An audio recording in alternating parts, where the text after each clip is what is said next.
Kami akan mendialogkan ini bagaimana sebenarnya penanganan korban gempa di Sulawesi Barat dan juga banjir di Kalimantan Selatan, kepada siapa saja warga bisa mengadu, dan juga sangat berharap sekali mereka bantuan segera tiba di titik-titik pengungsian. Sudah bersama kami ada Sekretaris Provinsi Sulawesi Barat Bapak Muhammad Idris dan juga Gubernur Kalimantan Selatan Bapak Safirin Nur.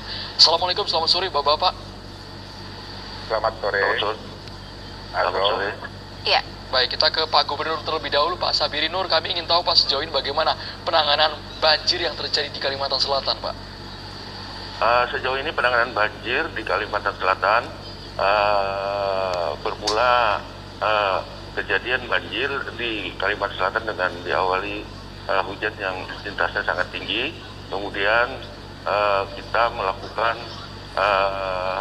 cek di lokasi-lokasi dan melihat masyarakat yang terdampak banjir. Kemudian ada daerah-daerah yang sampai mereka tidak bisa lagi menempati tempatnya dan harus segera kita evakuasi. Total ada berapa wilayah yang terdampak sangat parah sehingga warga tidak bisa lagi tinggal di rumah mereka, Pak? Daerah yang parah itu ada 3 kabupaten, Berabayu, Sungai Tengah, Pelihari, Tanah Laut, dan yang paling luas ini Kabupaten Banjar. Pak Gubernur, kalau untuk akses, Pak, akses distribusi bantuan itu bagaimana? Karena sebagian mungkin ada yang menganggap kenapa bantuannya belum tiba di tempat mereka, tapi ada juga yang mudah dijangkau. Ya, untuk bantuan tempat-tempat yang jauh ini tentu akan mengalami kendala. Nah, ini yang biasanya karena kita tidak bisa melewati darat atau mobil, tidak bisa lagi melewati jalan-jalan yang tadinya ke tempat terjadinya banjir, sehingga ini bisa dilakukan dengan menggunakan perahu karet, kemudian sarana-sarana tradisional, perahu gitu, kalau di sini bilangnya plotok gitu ya, atau jukung. Iya, kalau untuk secara keseluruhan bantuan ini artinya bisa didistribusikan dengan baik atau memang masih terkendala beberapa hal? Alhamdulillah dari beberapa kabupaten kota yang terdampak banjir itu langsung memberikan, setelah kita kunjungi Pak Bupati, kemudian Pak Dandim dan semua unsur di daerah melaporkan bahwa tempat-tempat yang hari ini yang tadinya terkena banjir sudah bisa sebagian teratasi. Dan memang sampai hari ini kita berada di Telok Selong dan kita lihat bahwa jalan sebagian sudah kering, tapi di belakang sana masih ada yang banjir dan masih ada rumah-rumah yang terendam.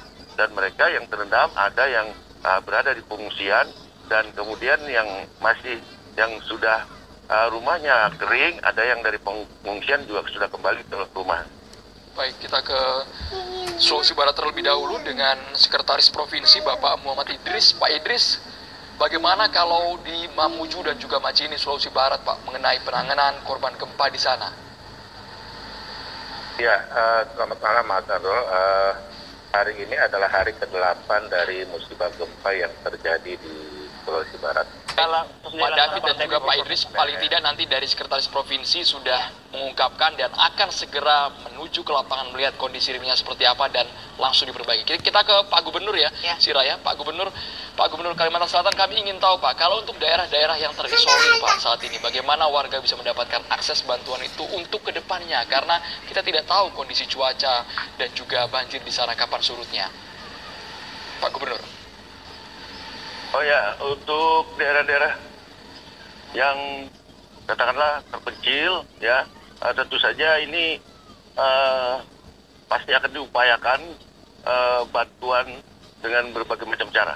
Kalau kita di Kalimantan Selatan ini juga ada yang alhamdulillah ada bantuan helikopter ya, yang siap untuk diterjunkan ke tempat-tempat yang terisolir yang tidak bisa dijangkau oleh melewati jalur darat ataupun terhambat oleh dalamnya air yang melanda wilayah yang terdampak banjir. Iya, kalau untuk diprediksi sendiri Pak dari baik itu BMKG, untuk cuaca ke depannya sejauh ini di Kalimantan Selatan seperti apa Pak? Informasi dari BMKG, kita harus tetap waspada beberapa hari ini. Kemungkinan hujan tetap ada karena kita lihat juga udah di udara ini kan masih awan ada, dan tetap siaga untuk mengantisipasi, meminimalisir dampak yang lebih berat lah terhadap apa yang dihadapi oleh masyarakat kita. Terima kasih banyak penjelasannya Gubernur Kalimantan Selatan Pak Sabiri Nur, kemudian Sekretaris Provinsi Sulawesi Barat, dan juga warga pengungsi tadi Pak Ahmad David di Majene. Terima kasih Pak Idris, Pak David, dan juga Pak Sabiri. Terima kasih. Pemirsa, kapal legendaris TNI Angkatan Laut